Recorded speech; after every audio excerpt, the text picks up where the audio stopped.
ಅಮ್ಮ ಅಂದರೆ ಏನೋ ಹರುಷವೋ ಅಂತ ಹಾಡು ಕೇಳಿದ್ದೀರಿ. ಅಮ್ಮ ನಿನ್ನ ಎದೆಯಾಳದಿಂದ ಅನ್ನೋ ಹಾಡು ಕೇಳಿರಬಹುದು. ಇವೆಲ್ಲ ತಾಯಿಯ ಮಹತ್ವ ಸಾರೋ ಕವಿಯ ಲೇಖನಿಯಲ್ಲಿ ಅರಳಿತ ಅಮ್ಮನ ಹಿರಿತನಕ್ಕೆ ಸಂಬಂಧಿಸಿದ ವಾಕ್ಯಗಳು. ಆದರೆ ಅದೇ ತಾಯಿಯನ್ನು ಹೆತ್ತ ಮಗಳೇ ಕೊಲೆ ಮಾಡಿದ ವಿಷಾದ ಗಾದೆ ಇದು. ಹೌದು, ಅಚ್ಚರಿಯಾದರೂ ಇದು ಸತ್ಯ.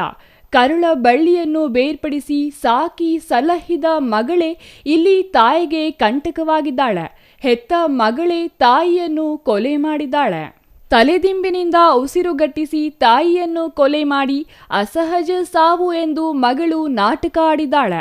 ಅಂತ್ಯಕ್ರಿಯೆ ವೇಳೆ ಸತ್ಯಾಂಶ ಹೊರಬಂದಿದ್ದು, ಇದೀಗ ತಾಯಿಯನ್ನು ಕೊಂದ ಮಗಳು ಪೊಲೀಸರ ಅತಿಥಿಯಾಗಿದ್ದಾಳೆ. ಇಷ್ಟಕ್ಕೂ ಈ ಘಟನೆ ನಡೆದಿರೋದು ತುಮಕೂರು ನಗರದ ಬಂಡೆಪಾಳ್ಯದ ಶ್ರೀನಗರದಲ್ಲಿ.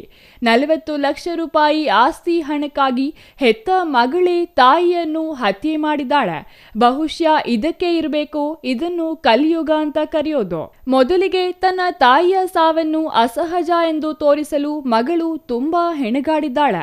ಸೊಳ್ಳೆ ಬ್ಯಾಟ್ ಬಿದ್ದು ರಕ್ತಸ್ರಾವವಾಗಿ ಮೃತಪಟ್ಟಿದ್ದಾಳೆ ಅಂತ ದಂಪತಿಗಳಾದ ಮೃತಳ ಮಗಳು ಮತ್ತು ಅಳಿಯ ಕತೆ ಕಟ್ಟಿದ್ದಾರೆ. ಆದರೆ ಸಂಬಂಧಿಕರು ಅನುಮಾನಗೊಂಡು ಪೊಲೀಸರಿಗೆ ದೂರು ನೀಡಿದ್ದಾರೆ. ಅಂತ್ಯ ಸಂಸ್ಕಾರಕ್ಕೂ ಮುನ್ನ ಖ್ಯಾತಸಂದ್ರ ಪೊಲೀಸರು ಎಂಟ್ರಿ ಕೊಟ್ಟಿದ್ದು, ತಾನು ಹೆಣೆದ ಕತೆ ಉಲ್ಟಾ ಆಗಿದ್ದಕ್ಕೆ ಇದೀಗ ಹಂತಕಿ ಮಗಳು ಕಂಬಿ ಹಿಂದೆ ಕೈ ಹಿಸುಕಿಕೊಳ್ಳುತ್ತಿದ್ದಾಳೆ.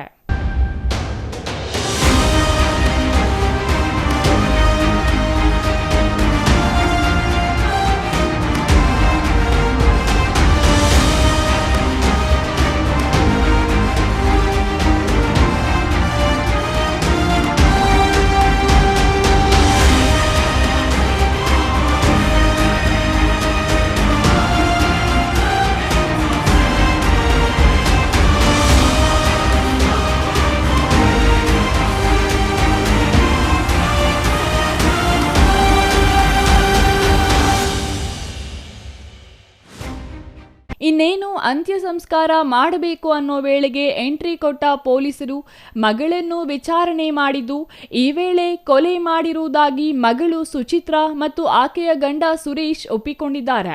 ವಾಮಾಚಾರ ಆರೋಪ ಮಾಡಿ ಕೊಲೆ ಮಾಡಿರುವುದಾಗಿ ಹೇಳಿಕೆ ನೀಡಿದ್ದು, ಇಬ್ಬರನ್ನೂ ಬಂಧಿಸಿ ಪೊಲೀಸರು ತನಿಖೆ ಮುಂದುವರೆಸಿದ್ದಾರೆ. ಮೃತದೇಹ ತುಮಕೂರು ಜಿಲ್ಲಾಸ್ಪತ್ರೆ ಶವಾಗಾರಕ್ಕೆ ರವಾನೆ ಮಾಡಲಾಗಿದ್ದು, ಖ್ಯಾತಸಂದ್ರ ಪೊಲೀಸ್ ಠಾಣೆಯಲ್ಲಿ ಪ್ರಕರಣ ದಾಖಲಾಗಿದೆ. Satish S, CTV news, Koratagere.